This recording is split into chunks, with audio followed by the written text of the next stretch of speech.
Uy vs. CA, GR number 109557. Dr. Ernesto Hordelaza suffered stroke that rendered him comatose.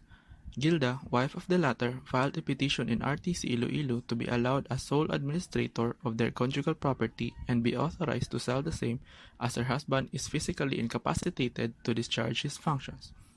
She further contests that such illness of the husband necessitated expenses that would require her to sell their property in lot number 4291 and its improvement to meet such necessities.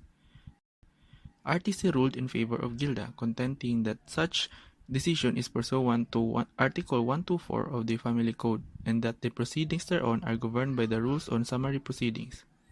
The son of the spouses, Chudoro, filed a motion for reconsideration, contending that the petition made by her mother was essentially a petition for guardianship of the person and properties of his father.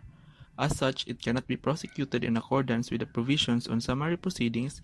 Instead, it should follow the rules governing special proceedings in the revised rules of court, requiring procedural due process, particularly the need for notice and a hearing on the merits. He further reiterated that Chapter 2 of the Family Code comes under the heading on separation in fact between husband and wife, contemplating a situation where both spouses are of disposing mind. Hence, he argued that this should not be applied in their case. During the pendency of the motion, Gilda sold the property to her daughter and son-in-law. Upon the appeal by Chudoro, CA reversed the decision of the lower court. Issue: whether or not Gilda may assume sole power of administration of the conjugal property.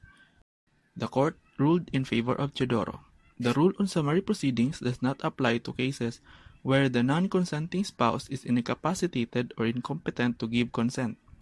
In this case, trial court found that the subject spouse was incompetent who was in a comatose condition and with a diagnosis of brainstem infarct. Hence, the proper remedy is a judicial guardianship proceeding under the revised rules of court. The law provides that the wife who assumes sole power of administration has the same powers and duties as a guardian.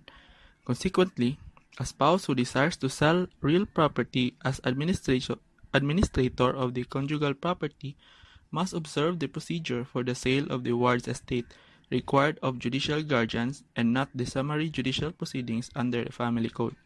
Supreme Court further held that such incapacity of the trial court to provide for an opportunity to be heard is null and void on the ground of lack of due process.